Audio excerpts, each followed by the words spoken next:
السلام علیکم دوستو، اس قصے کے آغاز میں دریگوس اور اس کے ساتھی ایک خفیہ غار میں موجود تھے۔ اورونوس کہتا ہے ہم نے ارطغرل کو دیوار سے لگا دیا ہے، اب دیکھتے ہیں کہ وہ ہماری شرطیں قبول کرتا ہے یا نہیں۔ دریگوس کہتا ہے ارطغرل کو کم مت سمجھو اورونوس، ہمیں ہوشیار رہنا ہوگا۔ اورونوس کہتا ہے میرے لیے کیا حکم ہے حضور؟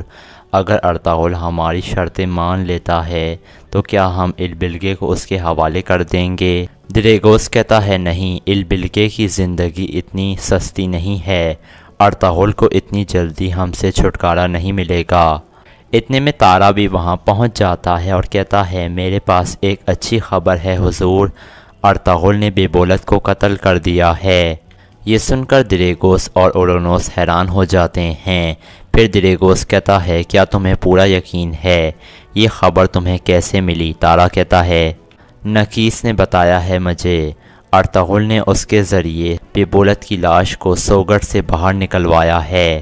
دریگوس خوش ہو جاتا ہے اور کہتا ہے تو بیبولت مر گیا ہے، یہ باتیں اس کی بہنوں کو بھی پتہ چلنی چاہیے۔ ارطغرل نے ہمیں بہترین موقع فراہم دیا ہے کہ ہم دونوں قبائل کو آپس میں لڑوا سکیں۔ پھر دریگوس تارا کو کہتا ہے تم یہ خبر عمر قبیلے تک پہنچاؤ۔ یہ سن کر تارا روانہ ہو جاتا ہے۔ اس کے بعد رات کا وقت ہو جاتا ہے۔ حکیم آرتک کو کائی قبیلے میں پہنچا دیا گیا تھا۔ ساؤچی کہتا ہے آپ ٹھیک ہو جائیں گے آرتک صاحب، میں ہر پارٹ سے آپ کے لیے جڑی بوٹیاں تیار کرنے کی کوشش کروں گا۔ عثمان کہتا ہے آپ کا انتقام لینا اب ہماری ذمہ داری ہے۔ اتنے میں ارطغرل بھی وہاں پہنچ جاتا ہے اور ساؤچی اور عثمان کو باہر بھیج دیتا ہے اور حکیم آرتک کے پاس بیٹھ جاتا ہے۔ پھر ارطغرل کہتا ہے آپ کو اس طرح دیکھنا مجھ سے برداشت نہیں ہو رہا ہے آرتک بھائی، آپ کی آنکھیں اور میرا دل جل چکے ہیں۔ حکیم آرتک کہتا ہے بھائی مجھے اپنی آنکھوں کی پرواہ نہیں ہے، وہ ہمارا راز جاننے میں کامیاب نہیں ہو سکے ہیں۔ اللہ کے حکم سے میری وفاداری آپ کے ساتھ اور ہمارے مقصد کے ساتھ قائم و دائم ہے۔ ارطغرل کہتا ہے میں جانتا تھا آرتک بھائی، میں جانتا تھا کہ آپ ہمارا راز افشا نہیں کریں گے، اور جہاں تک آپ کی آنکھوں کی بات ہے مجھ سے جو بھی ہو سکا وہ میں کروں گا، اور آپ کے ساتھ جنہوں نے یہ کیا ہے انہیں اس دنیا میں جہنم کا مزہ چکھنا پڑے گا۔ حکیم آرتک کہتا ہے ان آدمیوں کے چہرے ڈھکے ہوئے تھے اور وہ اپنے آپ کو دریگوس کے آدمی ظاہر کر رہے تھے۔ انہوں نے مجھ سے صندوق کے بارے میں پوچھا، لیکن دریگوس کو صندوق کے بارے میں پتہ لگنا ناممکن ہے۔ ارطغرل کہتا ہے میرے ذہن میں بھی یہی تھا آرتک بھائی، اس کے پیچھے منگول ہیں اور وہ کسی اور کو استعمال کر رہے ہیں۔ حکیم آرتک پوچھتا ہے کسے بھائی؟ ارطغرل کہتا ہے امیر بہار الدین کو، لیکن میں ایک اور چیز کے بارے میں پریشان ہوں آرتک بھائی، سلجان خاتون نے ایک الباستی نام کے آدمی کے بارے میں بتایا ہے، وہ ایک ترک ہے اور منگولوں کے کہنے پر اوغز سرداروں کو ذبح کرتا ہے، لازمی اس معاملے میں اس کا کوئی تعلق ہے، اور لازمی امیر بہار الدین کے ساتھ بھی اس کا کوئی تعلق ہے۔ جب تک میں الباستی کو تلاش نہیں کر لیتا تب تک میں سکون سے نہیں بیٹھوں گا۔ اس کے بعد ارطغرل غصے سے مرکزی خیمے میں آ جاتا ہے۔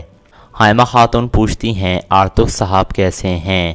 ارطغرل کہتا ہے وہ کیسے ہو سکتے ہیں والدہ، وہ ایسے مضبوط کھڑے ہیں جیسے کچھ ہوا ہی نہیں۔ حائمہ خاتون پوچھتی ہیں کیا ان کی آنکھیں ٹھیک ہو جائیں گی؟ ارطغرل کہتا ہے میں کونیا کے بہترین ڈاکٹروں کی طرف خبر بھیجوں گا اور مجھ سے جو بھی ہو سکا وہ میں کروں گا۔ اتنے میں سلجان کہتی ہے میں امید کرتی ہوں کہ آپ البلگے خاتون کو بچا لیں گے بھائی، ورنہ ہمارے اوپر ایک بڑی مصیبت آ جائے گی۔ ارطغرل حیران ہو کر پوچھتا ہے کیا مصیبت سلجان خاتون؟ سلجان کہتی ہے امیر بہار الدین، مجھے پتہ چلا ہے کہ البلگے خاتون کو امیر بہار الدین کے ساتھ شادی کرنے کے لیے کونیا لے کر جایا جا رہا تھا، مجھے سلمہ خاتون نے بتایا ہے۔ یہ سن کر حائمہ خاتون اور ارطغرل کافی حیران ہو جاتے ہیں۔ دوسری طرف عمر قبیلے میں جرگے کے سرداران سلمہ کے پاس آئے ہوئے تھے اور وہ کہتے ہیں ہمارے سپاہیوں اور ہمارے سردار کو ارطغرل صاحب نے قید کر لیا ہے، ہم آرام سے نہیں بیٹھیں گے۔ سلمہ کہتی ہے میں وہاں گئی تھی، مجھے یقین دلایا گیا ہے کہ بیبولت صاحب جلد قبیلے میں آ جائیں گے۔ اتنے میں ایک آدمی آتا ہے اور کہتا ہے سلمہ خاتون ببولت صاحب مارے گئے ہیں۔ یہ سن کر سب حیران پریشان ہو جاتے ہیں۔ جرگے کے لوگ شور مچا دیتے ہیں کہ ہم انتقام لیں گے۔ اتنے میں سلمہ کے ذہن میں وہ خیال آتا ہے جب سلجان کہہ رہی تھی ایسا ہوتا نہیں جیسا دکھائی دیتا ہے، تمہارے بابا کا قاتل دریغوس ارطغرل صاحب کے ساتھ چالے چل رہا ہے اور بدلے میں ارطغرل صاحب اس کے خلاف چالے چل رہے ہیں۔ یہ خیال آتے ہی سلمہ سب کو خاموش کروا دیتی ہے اور پھر اس آدمی سے پوچھتی ہے کیا آپ نے ان کی لاش دیکھی ہے؟ آدمی کہتا ہے میں نے لاش نہیں دیکھی ہے، یہ خبر مجھے سوگٹ کے ایک تاجر نے بتائی ہے۔ پھر میں تصدیق کرنے کے لیے سرائے محل کی طرف گیا لیکن انہوں نے مجھے اندر نہیں جانے دیا۔ سلمہ کہتی ہے اس فتنے کے وقت میں ہمیں صبر سے کام لینا ہوگا۔ اگر یہ بات سچ ثابت ہوئی تو ہم کائی قبیلے والوں کو بتائیں گے کہ ہم کون ہیں۔ کل میں کائی قبیلے میں جاؤں گی اور خود ارطغرل صاحب سے بات کروں گی۔ اگر میرے بھائی کو کوئی بھی نقصان پہنچا تو میں خونی بھیڑیے کی طرح بن جاؤں گی۔ اس کے بعد کائی قبیلے کا منظر سامنے آتا ہے۔ ارطغرل ترگت کو کہتا ہے یہ سکے والے صندوق پہلے قلعے کی طرف لے جانا ترگت، ہم قلعے میں ملیں گے اور بمسی تم قبیلے میں ہی ٹھہرو گے، کیونکہ اگر نکیس نے ببولت والی خبر عمر قبیلے تک پہنچا دی تو وہ دونوں قبیلوں کو لڑوانے کی کوشش کریں گے، اس لیے تم قبیلے اور سوگٹ کی حفاظت کو یقینی بناؤ گے۔ ترگت سونے کے سکوں کی طرف دیکھتے ہوئے کہتا ہے ہماری محنت ان کافروں کے پاس چلی جائے گی سردار۔ ارطغرل کہتا ہے فرض کرو ترگت تمہارے قلعے کو دشمنوں نے چاروں طرف سے گھیر لیا ہو اور اگر تم لڑ کر انہیں شکست نہیں دے سکتے ہو تو تم کیا کرو گے؟ ترگت کہتا ہے میں اپنے آخری سانس تک قلعے کا دفاع کروں گا سردار۔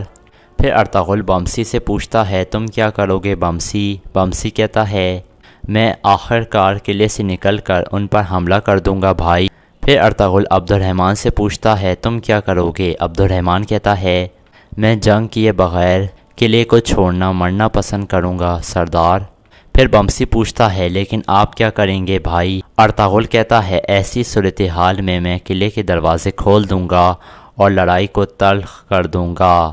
ترگت پوچھتا ہے کیوں بھائی؟ ارطغرل کہتا ہے بعض دفعہ قلعے کو چھوڑنا اچھی بات ہوتی ہے ترگت، جب آپ قلعہ چھوڑ کر اسے دشمن کے حوالے کر دیں گے تو وہ بھاگ کر اندر داخل ہو جائیں گے، جب وہ قلعے پر قبضہ کر کر خوش ہو رہے ہوں گے تو آپ قلعے کا محاصرہ کر کر انہیں اندر بند کر سکتے ہیں، جو قلعہ آپ ان کے لیے چھوڑو گے حقیقت میں وہ ان کی قبر بن جائے گا، اس طرح آپ انہیں ختم کر دو گے اور قلعہ بھی اپنے ہاتھ سے نہیں جانے دو گے۔ یہ سن کر بمسی اور ترگت مسکرانے لگتے ہیں۔ پھر ارطغرل کہتا ہے ایک دفعہ ہم البل کے خاتون کو بچا لیں، پھر ہم نہ صرف قلعے سے سونا واپس لیں گے بلکہ بہت سے سر بھی لیں گے۔ بمسی پوچھتا ہے بھائی اگر آپ نے ان کے مطالبات پورے کر لیے تو کیا وہ البل کے خاتون کو آپ کے حوالے کر دیں گے؟ ارطغرل کہتا ہے وہ نہیں کریں گے بمسی، وہ میری جان بھی لینا چاہتے ہیں۔ اس کے بعد لفے قلعے کا منظر سامنے آتا ہے۔ دو سپاہی البلگے کو پکڑ کر مرکزی ہال میں لے آتے ہیں۔ اورونوس کہتا ہے میں نے سنا ہے کہ تم نے کچھ نہیں کھایا ہے، اس لیے میں نے تمہارے لیے یہ ضیافت تیار کی ہے، بیٹھو۔ البلگے کہتی ہے تم جیسے خلیص کا کھانا بھی خالص نہیں ہوگا، میں انتقام کی بھوکی ہوں، مجھے صرف تمہاری لاش پر کھڑے ہو کر سکون ملے گا۔ اورونوس کہتا ہے بیٹھ جاؤ، میں اس کھانے کی میز پر تمہارا خون نہیں بہانا چاہتا ہوں۔ پھر البلگے بیٹھ جاتی ہے۔ پھر اورونوس شراب پینے لگتا ہے اور کہتا ہے کافی وقت ہو گیا ہے مجھے کسی خوبصورت عورت کے ساتھ کھانا کھائے ہوئے۔ البلگے کہتی ہے تمہیں کیا لگتا ہے کہ تم بچ جاؤ گے؟ تمہیں اس کا حساب دینا پڑے گا۔ اورونوس کہتا ہے میں نے تمہاری رہائی کے لیے ارطغرل سے کچھ شرائط کی پیشکش کی ہے، کل وہ قلعے میں آ کر اپنا فیصلہ سنائے گا، اسے شرطیں قبول کرنی پڑے گی۔ البلگے کہتی ہے یہ تمہاری خواہش ہے لیکن ارطغرل صاحب اس کا جواب الفاظ سے نہیں دیں گے۔ اورونوس کہتا ہے اگر ارطغرل نے کوئی اور جواب دینا ہوتا تو وہ سوگٹ میں ہی دے دیتا، لیکن اس نے تمہارے غصے والے بھائی کو اپنی تلوار سے جواب دے دیا ہے۔ یہ سن کر البلگے حیران پریشان ہو جاتی ہے اور کہتی ہے یہ تم کیا کہہ رہے ہو؟ اورونوس کہتا ہے ارطغرل نے تمہارے بھائی بیبولت کو قتل کر دیا ہے۔ البلگے کہتی ہے تم جھوٹ بول رہے ہو، ارطغرل صاحب ایسا نہیں کر سکتے ہیں، تم فتنہ پھیلانے کی کوشش کر رہے ہو۔ اورونوس کہتا ہے اگر تمہیں میرے اوپر یقین نہیں ہے تو کل خود ارطغرل سے پوچھ لینا، لے جاؤ اس کو۔ سپاہی البلگے کو لے جانے لگتے ہیں۔ البلگے لگاتار کہہ رہی تھی مجھے تمہارے اوپر یقین نہیں ہے، ارطغرل صاحب ایسا نہیں کر سکتے ہیں۔ اس کے بعد اگلا دن شروع ہو جاتا ہے۔ ارطغرل اپنے سپاہیوں کے ساتھ لفے قلعے کی طرف روانہ ہو جاتا ہے۔ دوسری طرف عمر قبیلے میں سلمہ کائی قبیلے کی طرف روانہ ہو جاتی ہے۔ اس کے بعد لفے قلعے کا منظر سامنے آتا ہے جہاں ارطغرل پہنچ چکا تھا۔ سونے کے سکے والے صندوق بھی وہاں لائے جا رہے تھے۔ پھر ایک کمانڈر انہیں خوش آمدید کہتا ہے اور باری باری سونے کے سکے چیک کرنے لگتا ہے کہ وہ اصلی ہیں یا نقلی۔ چیک کرنے کے بعد وہ سپاہیوں سے کہتا ہے ٹھیک ہے لے جاؤ ان کو۔ سپاہی سکے لے جاتے ہیں۔ پھر وہ کمانڈر ارطغرل سے کہتا ہے اپنی تلواریں دے دیں۔ ارطغرل کہتا ہے ہم یہاں دریگوس کے مہمان کے طور پر آئے ہیں، ہم اپنی تلواریں نہیں دیں گے۔ کمانڈر کہتا ہے آپ کو تلواریں دینی پڑیں گی ارطغرل صاحب۔ اس کے بعد لڑائی شروع ہو جاتی ہے۔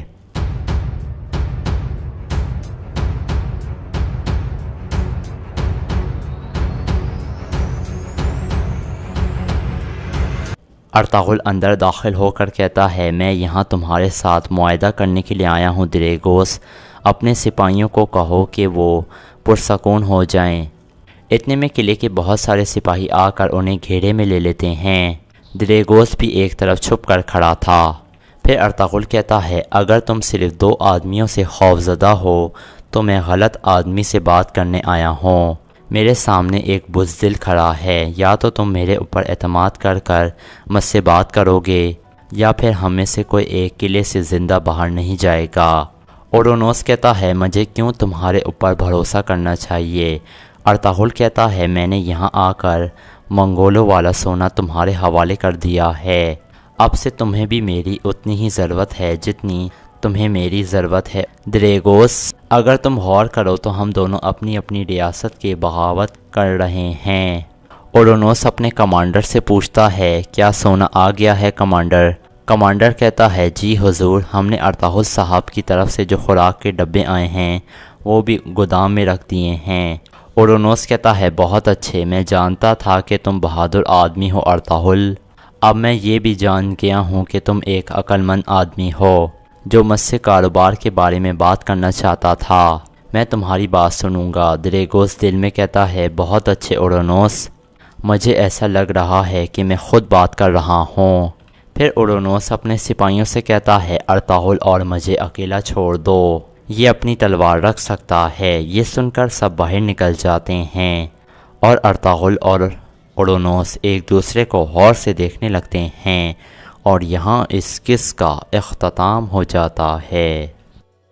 دوسری طرف ارطغرل دیری دمیر کے پاس پہنچ گیا تھا اور وہ ارطغرل کو ایک لوہے والا دستانہ تیار کر دیتے ہیں اور پھر وہ ارطغرل کے ہاتھ پر اسے پہنا دیتے ہیں اور کہتے ہیں ماشاءاللہ بیٹا، یہ تو تمہارے ہاتھ پر پورا آیا ہے۔ ارطغرل کہتا ہے بہت شکریہ آپ کا دمیر بھائی، آپ کی وجہ سے اب میرا یہ ہاتھ لڑنے کے قابل ہو گیا ہے اور بیکار نہیں رہا ہے۔ پھر ارطغرل کہتا ہے بسم اللہ کرتے ہیں۔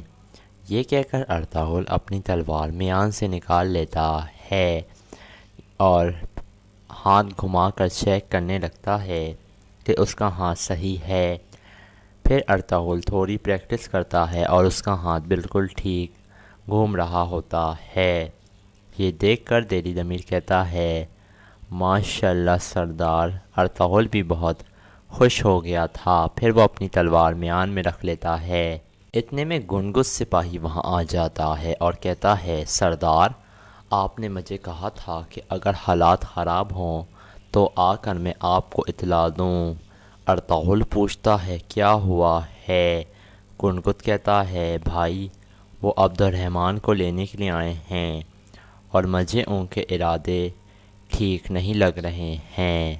سن کر ارطغرل اور دہلی ضمیر فوراً وہاں سے روانہ ہو جاتے ہیں۔ دوسری طرف کچھ سپاہیوں نے عبد الرحمن کو قید خانے والے خیمے سے نکال دیا تھا اور لوگ مسلسل یہی کہہ رہے تھے چھوڑ دو اسے، یہ بے گناہ ہے۔ اتنے میں ترگت اور دوان بھی وہاں پہنچ جاتے ہیں۔ ترگت کہتا ہے تم لوگ غلطی کر رہے ہو۔ بوائے سپاہی کہتا ہے صحیح یا غلط کیا ہے یہ ہمارے سردار بتائیں گے۔ دوان کہتا ہے تم لوگ کچھ بھی کر لو اللہ سب جانتا ہے۔ بات اچھی طریقے سے جان لو کہ صحیح اور غلط کا فیصلہ اللہ کرتا ہے۔ اتنے میں وہ سب کہتے ہیں پیچھے ہٹو، لیکن ارطغرل کے سپاہی انہیں دھکا دے دیتے ہیں۔ پھر سب اپنی تلواریں نکال لیتے ہیں اور ترگت ان کے کچھ سپاہیوں کو قابو کر لیتا ہے۔ یہ دیکھ کر وہ سب ڈر جاتے ہیں۔ تھوڑی دیر بعد ارطغرل اور گدگد بھی وہاں پہنچ جاتے ہیں اور ارطغرل اپنے سپاہیوں کو کہتا ہے رک جاؤ سب، تلواریں نیچے کرو اپنی۔ یہ سن کر سب سپاہی اپنی تلواریں میان میں ڈال دیتے ہیں۔ ارطغرل کہتا ہے یہ حماقت ہے، اگر آج ہم نے اپنے بھائیوں کے خلاف تلوار اٹھا لی تو ہم جنگ میں بری طرح ہار جائیں گے۔ بوائے سپاہی کہتا ہے ہمارے سردار کا حکم ہے یہ ارطغرل بھائی، ہم اسے لے کر ہی جائیں گے۔ ارطغرل کہتا ہے کہاں لے کر جا رہے ہو اسے؟ یہ سن کر بوائے سپاہی کہتا ہے ہم اسے ٹریننگ ایریا میں لے کر جا رہے ہیں، وہاں ہم اسے موت کی سزا دیں گے۔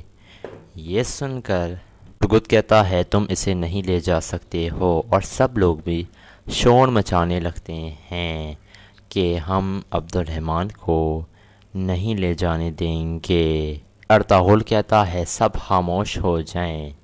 پھر ارطغرل کہتا ہے اگر جرگے کا فیصلہ یہی ہے تو عمل کریں اس پر۔ یہ سن کر عبد الرحمن حیران ہو جاتا ہے کیونکہ ارطغرل نے اس سے وعدہ کیا تھا کہ ارطغرل اسے وہاں سے زندہ سلامت نکالے گا، اور ترگت اور دوان بھی کافی حیران ہو جاتے ہیں کہ ارطغرل کیا کہہ رہا ہے۔ پھر ترگت کہتا ہے بھائی، ارطغرل کہتا ہے فیصلے کا احترام کرنا ضروری ہے ترگت۔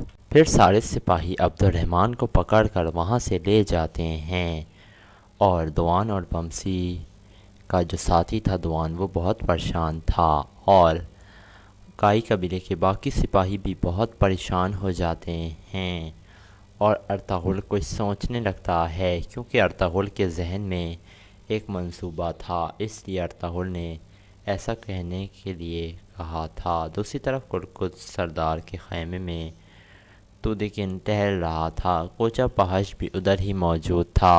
کوچا پہش تودیکن کو کہتا ہے جس دن سے ارطغرل یہاں آیا ہے وہ اس دن سے کوئی منصوبہ بنا رہا ہے، قبیلے سے باہر بھی کسی سے چھپ کر ملتا ہے، میں بہت جلد پتہ لگوا لوں گا۔ یہ سن کر تودیکن حیران ہو جاتا ہے۔ پھر کوچا پہش باہر نکل جاتا ہے، باہر آتا ہے تو اس کا سامنا آیتولن سے ہو جاتا ہے۔ آیتولن کہتی ہے تودیکن اندر ہے؟ کوچا پہش کہتا ہے جی بالکل آیتولن خاتون۔ آیتولن پوچھتی ہے کیسا ہے وہ؟ کوچا پہش کہتا ہے میں نے انہیں اتنے غصے میں کبھی نہیں دیکھا ہے۔ یہ سن کر آیتولن خوش ہو جاتی ہے کیونکہ وہ دونوں قبائل کو آپس میں لڑوانا چاہتی تھی، اور پھر وہ خوش ہو کر تودیکن کے پاس چلی جاتی ہے۔ پھر تودیکن کہتا ہے والدہ۔ آیتولن کہتی ہے تمہارے بابا نے عبد الرحمن کی موت کی سزا کا فیصلہ کیا ہے۔ یہ سن کر تودیکن کہتا ہے تو انہیں غلطی کا احساس ہو گیا ہے، میرے رسوا ہونے کے بعد انہیں اس کا خیال آ ہی گیا۔ پھر آیتولن کہتی ہے تم نے اور تمہارے بابا نے ہر مشکل وقت کا سامنا کیا ہے، بہت جلد ہم سلطان کی طرف سے کوئی اچھی خبر سنیں گے، ہماری زمین مزید پھولے گی اور بڑھے گی، تمہیں صرف صبر سے کام لینا ہے تودیکن کہتا ہے ارطغرل کے ہوتے ہوئے ہم یہ کیسے کریں گے والدہ؟ تولن اسے کہتی ہے بہت جلد ارطغرل کی اہمیت بھی ختم ہو جائے گی، بالکل اس کے معذور ہاتھ کی طرح، جیسے بابا نے سمجھایا ہے۔ صبر سے کام لو اور تحمل رہو۔ اب جاؤ، تم جا کر دکھا دو کہ قبیلے سے غداری کرنے والے کا کیا انجام ہوتا ہے۔ ارطغرل کو جا کر بتا دو کہ تمہاری جو خلاف ورزی کرے گا اس کا کیا انجام ہوتا ہے۔ دوسری طرف کرکر سردار آیت الن کے خیمے سے نکل کر حائمہ خاتون کے خیمے میں آ جاتا ہے، اور حائمہ خاتون کہتی ہیں اسے، بھائی آپ یہ فیصلہ کیسے کر سکتے ہیں؟ کرکر سردار کہتا ہے یہ فیصلہ دونوں قبائل کے جرگے میں ہوا تھا، اور یہی صحیح وقت ہے سزا دینے کے لیے۔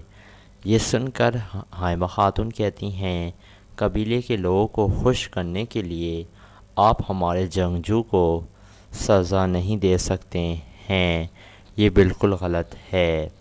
یہ سن کر کرکر سردار کہتا ہے مت بھولو وہ بات تمہارے جنگجو کی بغاوت سے پہلے کی تھی۔ اب اگر ہم میں سے کوئی باغی ہوا تو میں یا میرا بیٹا، کوئی بھی باقی نہیں رہے گا اور یہ اتحاد ٹوٹ جائے گا۔ حائمہ خاتون کہتی ہیں اسے اگر کوئی سزا دے گا تو وہ میں دوں گی۔ کرکر سردار کہتا ہے اتحاد ٹوٹ جائے گا اور پھر تمہارا راستہ الگ ہو جائے گا اور ہمارا راستہ الگ۔ یہ کہہ کر کرکت غصے سے باہر نکل جاتا ہے۔ اتنے میں کندوکتو کہتا ہے تو نوبت یہاں تک آ گئی ہے۔ حائمہ خاتون کہتی ہیں اس اتحاد کو میں نہیں جانتی، نہ میں اس اتحاد کو مانتی ہوں، ایسا اتحاد بھاڑ میں جائے۔ پھر حائمہ خاتون کہتی ہیں عبد الرحمن تمہارے بابا کی امانت ہے میرے لیے، اگر ان کے محافظ کو میں نہ بچا سکی تو ان کی سرداری کو کیسے بچا پاؤں گی؟ کیا پتہ میں ان ذمہ داریوں کے قابل رہی بھی ہوں یا نہیں۔ کندوکتو کہتا ہے یہ آپ کیسی باتیں کر رہی ہیں والدہ، آپ کی وجہ سے ہی تو ہم ابھی تک ساتھ جڑے ہوئے ہیں۔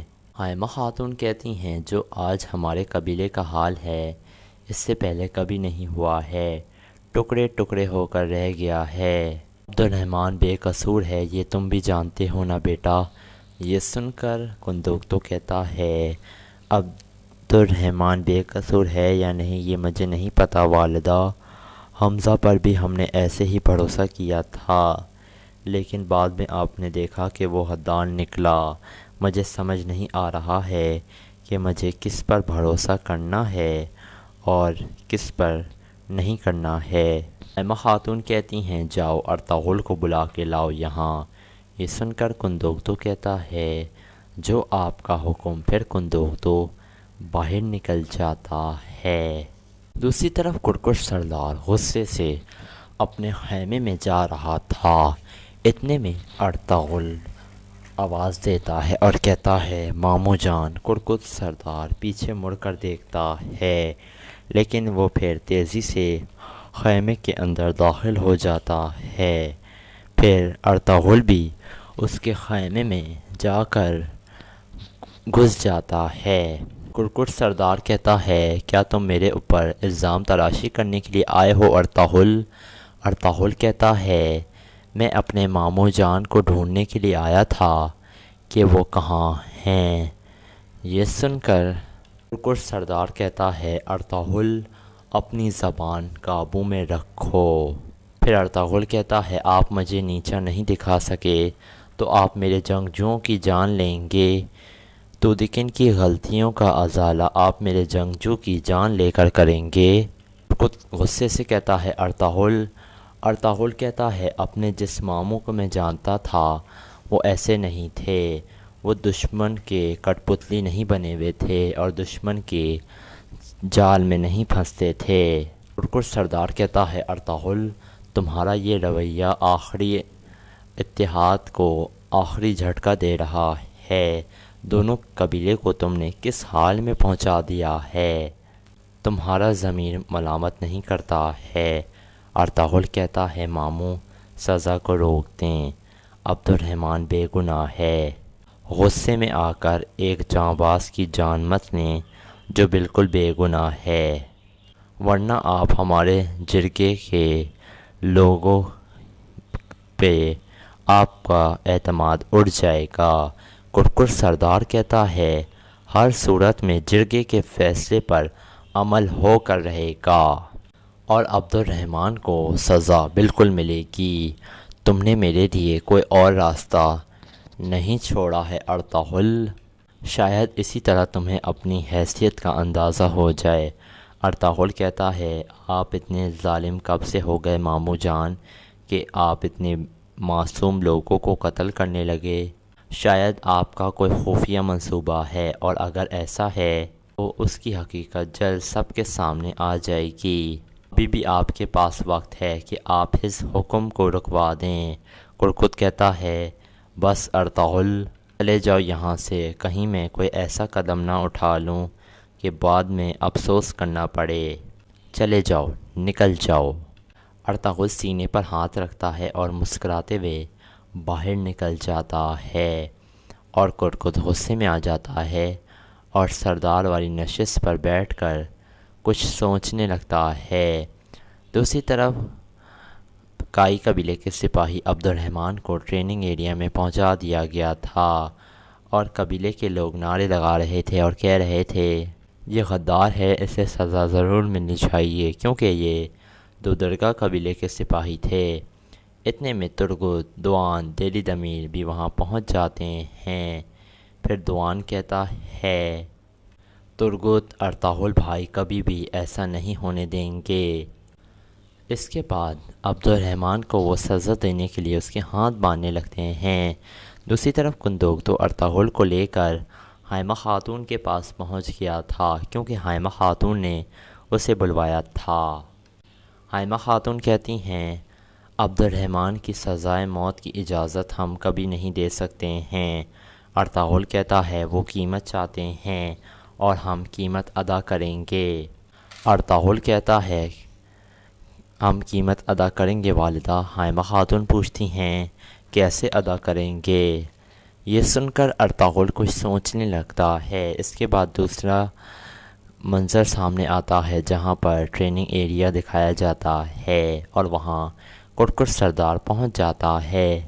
وہاں کائی قبیلے کے سپاہی نعرے لگانے لگتے ہیں اور وہ کہہ رہے تھے عبد الرحمن بالکل بے گناہ ہے، اس نے کچھ بھی نہیں کیا ہے۔ دوان کہتا ہے ایسا نہیں ہونے دیں گے ہم۔ ترگت کہتا ہے نالت ہو ایسے اتحاد پر۔ پھر کرکر سردار تودقن کو اشارہ کرتا ہے۔ اتنے میں تودقن اپنا ہاتھ کھڑا کر لیتا ہے۔ تھوڑی دیر بعد قندوق تو وہاں پہنچ جاتا ہے اور کہتا ہے ماموں جان، اور قندوق تو آ کر کہتا ہے ماموں جان اگر آپ اس سزا کو مؤخر کر دیں تو ہمارے جنگجو ہتھیار سے دستبردار ہو جائیں گے، لیکن ہماری ایک درخواست ہے کہ عبد الرحمن کی سزا کا فیصلہ ہماری والدہ ہی کریں گی۔ یہ سن کر سب کی نظریں کرکر سردار پر ہوتی ہیں کہ کرکر سردار اب کیا فیصلہ سنانے والا ہے۔ اتنے میں کرکر سردار کہتا ہے جیسے تمہاری مرضی۔ اتنے میں تودقن کہتا ہے بابا اس کی موت کی سزا کو آپ مؤخر نہیں کریے گا۔ یہ سن کر کرکر سردار بھی تودقن سے ڈر جاتا ہے اور وہ لوگوں کی طرف دیکھنے لگتا ہے۔ سب لوگ اسے حیرانگی اور غصے سے دیکھ رہے تھے۔ پھر کرکر سردار کہتا ہے سزائے موت مؤخر کی جاتی ہے۔ یہ سن کر کائی قبیلے کے سپاہی بہت زیادہ خوش ہو جاتے ہیں اور ایک دوسرے سے گلے ملنے لگتے ہیں۔ پھر کرکر سردار کہتا ہے سزائے موت مؤخر کی جاتی ہے۔ یہ سن کر قندوق تو بہت خوش ہو جاتا ہے اور کرکر سردار کا ہاتھ چومتا ہے۔ یہ سن کر سارے سپاہی نعرے لگانے لگتے ہیں سردار قندوق تو زندہ باد، سردار ارطغرل زندہ باد۔ اس کے بعد کوچہ پہاش جو سپاہی ہوتا ہے دو درگاہ قبیلے کا، وہ عبد الرحمن کی رسیاں کھولنے لگتا ہے اور عبد الرحمن مسکرانے لگتا ہے۔ سب لوگ خوش ہو جاتے ہیں، لیکن تودقن بہت زیادہ غصے میں آ گیا تھا کیونکہ وہ عبد الرحمن کو مارنا چاہتا تھا اور وہ کرکر سردار کو بہت غصے سے دیکھ رہا تھا۔ پھر سب لوگ ادھر ادھر چلے جاتے ہیں اور تو دیکھن غور سے اپنے بابا کی طرف دیکھنے لگتا ہے۔ اس کے بعد رات کا وقت ہو جاتا ہے اور پھر اگلا دن شروع ہو جاتا ہے۔ منگولوں کے ٹھکانے کا منظر سامنے آتا ہے۔ نویان کا ڈی جے ڈھول بجانے میں مصروف تھا۔ ایک سپاہی تانگت کو آ کر کچھ معلومات دیتا ہے۔ یہ سن کر تانگت اس سے کہتا ہے، آفرین ہے تم پر، آفرین۔ پھر تانگت نویان کے پاس چلے جاتا ہے۔ نویان کہتا ہے، کیا کائی قبیلے سے کوئی خبر آئی ہے؟ یہ سن کر تانگت کہتا ہے، بالکل۔ نویان کہتا ہے، جلدی بتاؤ۔ تانگت کہتا ہے، سب کچھ آپ کے منصوبے کے مطابق ہو رہا ہے۔ یہ سن کر نویان کہتا ہے، یعنی کہ کائی قبیلے کی ہوا ہمارے حکم کے مطابق چل رہی ہے۔ تانگت کہتا ہے، وہ جلد ہی عبد الرحمن کو بھی مار دیں گے اور پھر کائی قبیلے والے اور درگا قبیلے والے آپس میں بزن ہو جائیں گے اور لڑ پڑیں گے۔ پھر نویان کہتا ہے، اس کے بعد ارطغرل بھی ہمارے جال میں پھنستا چلے جائے گا۔ پھر تانگت کہتا ہے، اس کے بعد دونوں قبیلے میں نہ ختم ہونے والی جنگ شروع ہو جائے گی۔ نویان کہتا ہے، میں نے تمہیں کہا تھا نا تانگت کہ ترک قبائل آپس میں ہی لڑتے رہیں گے اور ہم یہاں بیٹھ کر ان کا تماشا دیکھتے رہیں گے۔ اس کے بعد حمزہ سپاہی بھی غور سے نویان کو دیکھنے لگتا ہے۔ نویان بھی اسے دیکھنے لگتا ہے۔ اس کے بعد قبیلے کا منظر سامنے آتا ہے۔ قالین گاہ میں آیت الن ساری خواتین کو ڈانٹتی ہے اور کہتی ہے، خواتین، باتیں کرنے کے بجائے اگر کام پر دھیان دو تو زیادہ بہتر ہے۔ اتنے میں گوبچے وہاں آ جاتی ہے اور آیت الن سے کہتی ہے، آج کے واقعے کے بارے میں تمہارا کیا خیال ہے؟ گوبچے کہتی ہے، آج نہیں تو کل ہمیں اس بغاوت کی قیمت چکانی ہی پڑے گی آیت الن خاتون۔ آیت الن کہتی ہے، یہ بات تم اپنے دوست دودکن کو بھی بتا دو، وہ تمہارے بھائی ارطغرل سے بہت بدظن ہے۔ چلو جاؤ اب، مجھے امید ہے وہ تمہارے ساتھ بہتر محسوس کرے گا۔ آیت الن اسے ہاں میں سر ہلاتی ہے۔ گوبچے وہاں سے چلی جاتی ہے۔ دوسری طرف دودکن اپنے گھوڑے کو صاف کر رہا تھا۔ اتنے میں گوبچے وہاں پہنچ جاتی ہے۔ پھر گوبچے کہتی ہے، آپ کا غصہ بالکل حق پر ہے۔ آپ نے غلطی نہیں کی تھی، لیکن آپ کو غلطی پر سمجھا گیا۔ ان کی بے عزتی کی آپ نے اور انہوں نے بھی آپ کو بدنام کیا۔ دودکن کہتا ہے، غلطی میری تھی، لیکن ارطغرل نے پورے قبیلے کے سامنے میری بے عزتی کی۔ گوبچے کہتی ہے، وہ صرف آپ کے ساتھ ہی ایسا نہیں کرتے ہیں، وہ دل توڑ دیتے ہیں، کسی کی چاہت، کسی کی محبت یوں ہی ٹھکرا دیتے ہیں بنا سوچے سمجھے۔ یہ سن کر دودکن کہتا ہے، تو تم اپنے بھائی سے اب اتنی نفرت کرنے لگی ہو؟ گوبچے کہتی ہے، کیونکہ اب وہ اس کے حقدار نہیں رہے ہیں۔ پھر گوبچے گھوڑے کو پیار کرنے لگتی ہے۔ دودکن اس کا ہاتھ پکڑ لیتا ہے۔ پھر گوبچے کہتی ہے، بس میں یہ چاہتی ہوں کہ یہ لڑائی ختم ہو جائے۔ دودکن کہتا ہے، تم فکر مت کرو، یہ لڑائی ختم ہو جائے گی۔ پھر گوبچے وہاں سے چلی جاتی ہے اور دودکن کچھ سوچنے لگتا ہے۔ پھر گوبچے قالین گاہ میں آ کر آیت الن کو مسکراتے ہوئے اشارہ کرتی ہے اور وہ بھی آگے سے مسکراتی ہے۔ سلجان یہ دیکھ کر حیران ہو جاتی ہے کہ آخر یہ سب کیا چل رہا ہے۔ پھر آیت الن کہتی ہے، آفرین ہے تم پر گوبچے۔ پھر اتنے میں سلجان اس کے پاس پہنچ جاتی ہے اور کہتی ہے، تم نے جو چاہا وہ تو ہو ہی گیا قبیلے میں، اب تم جو چاہو وہ کر سکتی ہو۔ آیت الن کہتی ہے، سلجان خاتون، اگر تمہارا شوہر تمہارے ساتھ نہیں ہوتا تو تم سب ریت کی طرح بکھر چکے ہوتے۔ دعا کرو کہ تمہیں کندوگدو جیسا سردار نصیب ہو۔ اس جیسے سردار اور بہادر جنگجو کا تمہاری جیسی خاتون کے ساتھ گزارنا ایک دن بھی معجزے سے کم نہیں ہے۔ پھر سلجان ایک کنویں کے پاس چلی جاتی ہے اور کچھ سوچنے لگتی ہے۔ دوسری طرف نویان بھی قبیلے کے قریب آ گیا تھا اور وہ کہتا ہے دنیا کے سب سے بہترین جنگجو اس قبیلے میں موجود ہیں، مجھے یہ سب اپنے لشکر میں چاہیے حمزہ۔ یہ سن کر حمزہ سپاہی کہتا ہے وقت آنے پر یہ سب آپ کے ساتھ ہوں گے نویان۔ اتنے میں کوچہ پہاش وہاں پہنچ جاتا ہے تو حمزہ سپاہی اسے دیکھ کر چونک جاتا ہے اور کوچہ پہاش غور سے حمزہ سپاہی کو دیکھنے لگتا ہے۔ پھر نویان کہتا ہے گھبراؤ نہیں کوچہ پہاش، اب حمزہ ہمارا ہی سپاہی ہے، تمہیں کوئی خطرہ نہیں ہے اس سے، میں صحیح کہہ رہا ہوں نا حمزہ؟ حمزہ سپاہی ہاں میں سر ہلاتا ہے۔ پھر کوچہ پہاش کہتا ہے آپ کے لیے میرے لیے ایک اچھی خبر ہے، میرے پاس ارطغرل اتحاد کی خاطر قبیلے کو چھوڑنے والا ہے۔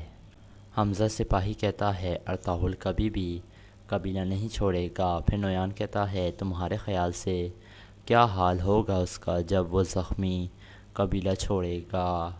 یہ سن کر کوچہ پہاش مسکرانے لگتا ہے۔ پھر نویان بھی مسکرانے لگتا ہے اور کچھ سوچنے لگتا ہے۔ اس کے بعد رات کا وقت ہو جاتا ہے۔ عبد الرحمن قید خانے والے خیمے میں نماز ادا کر رہا تھا۔ اتنے میں بوعز، سمسا اور تودکن وہاں پہنچ جاتے ہیں۔ عبد الرحمن انہیں دیکھ کر حیران رہ جاتا ہے۔ پھر تودکن اپنا خنجر نکال کر اس کی گردن پر رکھ دیتا ہے اور کہتا ہے اگر تم نے آواز نکالی تو میں تمہیں یہیں مار دوں گا، کھڑے ہو جاؤ۔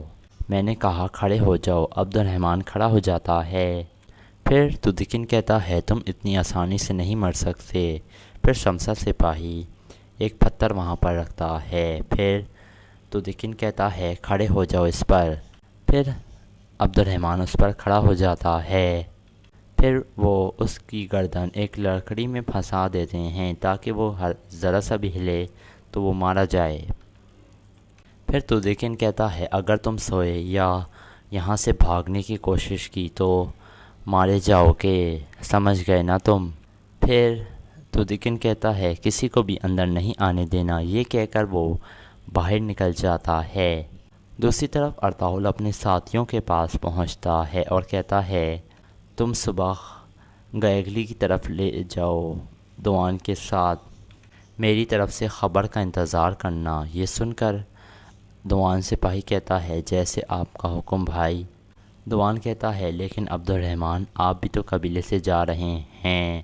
ارطغرل کہتا ہے پریشان مت ہو تم، میں جلد اسے گیگلی کی طرف بھیج دوں گا۔ ترگت کہتا ہے آپ کرنے کیا جا رہے ہیں؟ آپ نے ہمیں بہت عرصے سے بتایا نہیں ہے، کیا آپ کو اب ہم پر بھروسہ نہیں رہا ہے؟ ارطغرل کہتا ہے دشمن کے خلاف ہر منصوبے سے سوچنا پڑتا ہے ترگت، میں جانتا ہوں دشمن تمہاری زبان سے کچھ نہیں اگلوا سکتا ہے، لیکن اس بار جو ہمارے مخالف ہیں وہ ہمارے دشمن نہیں ہیں، وہ ہمیں اپنی جان سے زیادہ عزیز ہیں۔ آج کے بعد جتنا کم جانو گے اتنا زیادہ بہتر ہے، سمجھ گئے؟ دوان کہتا ہے جی سمجھ گئے۔ ترگت کہتا ہے جیسے آپ بہتر سمجھیں بھائی۔ پھر وہ دونوں کہتے ہیں سمجھ گئے ہیں ہم بھائی۔ ارطغرل کہتا ہے جاؤ روانہ ہونے کی تیاری کرو، صبح تم دونوں نے نکلنا ہے۔ یہ سن کر وہ سب چلے جاتے ہیں۔ دیری دمیر کہتا ہے کیا میرے لیے کوئی حکم ہے ارطغرل صاحب؟ ارطغرل کہتا ہے بالکل ہے دمیر بھائی۔ دمیر کہتا ہے حکم کریں ارطغرل بھائی۔ پھر ارطغرل انہیں عبد الرحمن کو جیل سے فرار ہونے کا منصوبہ بتاتے ہیں۔ دوسری طرف آیت الن گوبچے کے ساتھ بیٹھی ہوئی تھی۔ آیت الن اسے کہتی ہے ہر ماں کی خواہش ہوتی ہے کہ اس کے بیٹے کو تمہاری جیسی بیوی ملے۔ یہ سن کر گوبچے خوش ہو جاتی ہے۔ پھر آیت الن کہتی ہے ان قریب میری بھی خواہش پوری ہو جائے گی انشاءاللہ۔ اتنے میں تودکن اندر داخل ہوتا ہے۔ پھر آیت الن کہتی ہے تمہارے لیے گوبچے نے جو زنا بنائی ہے وہ تقریباً مکمل ہے، لیکن کچھ چیزیں کم پڑ گئی ہیں، تم دونوں جب ازلوم جاؤ گے تو وہاں سے خرید لینا، ٹھیک ہے نا گوبچے؟ گوبچے ہاں میں سر ہلاتی ہے۔ پھر آیت الن کہتی ہے اب میں سونے جا رہی ہوں۔ تم دونوں کو اپنی باتیں بھی کرنی ہوں گی۔ یہ کہہ کر وہ وہاں سے چلی جاتی ہے۔ پھر گوبچے بھی جانے لگتی ہے تو تودیکن کہتا ہے رک جاؤ گوبچے، تم سے کچھ بات کرنی ہے۔ گوبچے رک جاتی ہے۔ پھر وہ دونوں بیٹھ جاتے ہیں۔ تودیکن کہتا ہے تمہاری باتوں نے مجھے حوصلہ دیا ہے، بہت شکریہ۔ گوبچے پوچھتی ہے خیریت ہے سب؟ تودیکن کہتا ہے تمہیں سن کر میں پرسکون ہو گیا، غصے میں مجھے غلط قدم اٹھانے سے روک دیا۔ شکر ہے میرے دل کی بات کوئی سمجھنے والا ہے یہاں۔ شکریہ گوبچے۔ گوبچے مسکرانے لگتی ہے۔ دوسری طرف آیت الن کرکت کے پاس موجود تھی۔ کرکت پوچھتا ہے باہر کون تھا؟ یہ سن کر آیت الن کہتی ہے گوبچے تھی۔ کرکت کہتا ہے وہ اس وقت یہاں کیا کر رہی تھی؟ آیت الن اس کے پاس آ کر کہتی ہے ایک دوسرے کو دیکھے بغیر لمحہ نہیں گزر پاتے ہیں، تودیکن اور گوبچے کی بات کر رہی ہوں میں، دونوں ایک ساتھ بہت اچھے لگتے ہیں۔ کرکت حیران ہوتا ہے۔ پھر آیت الن کہتی ہے تودیکن نے مجھ سے بات کی تھی، اب وہ مجھے اپنی ماں کی طرح چاہتا ہے، اسے گوبچے پسند ہے۔ کرکت کہتا ہے اور گوبچے کیا چاہتی ہے؟ آیت الن کہتی ہے دونوں جلد ہی ازلوم جائیں گے، وہاں سے واپس آ جائیں تو اس سے پوچھ لیں گے کہ اس کے دل میں کیا ہے۔ کرکت کہتا ہے اور حائمہ اس بارے میں کیا کہتی ہے؟ آیت الن کہتی ہے اگر سلیمان شاہ کی بیٹی کا نکاح سلیمان شاہ کے بیگم کے بھائی کے بیٹے سے ہو جائے تو دونوں قبائل مضبوط ہو جائیں گے، دو درگاہ والوں کا کائی والوں سے رشتہ مضبوط ہو جائے گا۔ یہ سن کر کرکت خوش ہو جاتا ہے۔ دوسری طرف کندوک تو اپنے خیمے میں موجود تھا اور سلجان بھی ادھر ہی تھی۔ اتنے میں سلجان اس کے پاس آ کر بیٹھ جاتی ہے۔ پھر سلجان کہتی ہے یہ سب کب ختم ہوگا؟ آج جو ہم پر گزر رہی ہے یہ ہماری اولاد کا نہ ہونا ہے۔ کندوک تو اگر تم مجھ سے بھاگتے رہے اور منہ پھیرتے رہے تو میں نہیں جانتی کہ اس کا انجام کیا ہوگا۔ کندوک تو کہتا ہے ہماری نہ ہونے والی اولاد کا دکھ مجھے اندر سے جلا رہا ہے سلجان، اور ہمارے بچے زندہ نہیں بچے ہیں، اب میں مزید کسی بچے کو دفنانے کا دکھ نہیں جھیل سکتا ہوں۔ اللہ میرے گناہوں کو معاف فرمائے، لیکن اب مجھ سے یہ سب برداشت نہیں ہوتا ہے سلجان۔ سلجان کہتی ہے یعنی کہ آج کے بعد اس خیمے میں کبھی بھی بچوں کی آوازیں نہیں گونجیں گی؟ یعنی تم چاہتے ہو کہ میں اس خیمے میں زندہ دفن ہو جاؤں؟ یہ کہہ کر سلجان رونے لگتی ہے اور کندوک تو بھی پریشان ہو جاتا ہے۔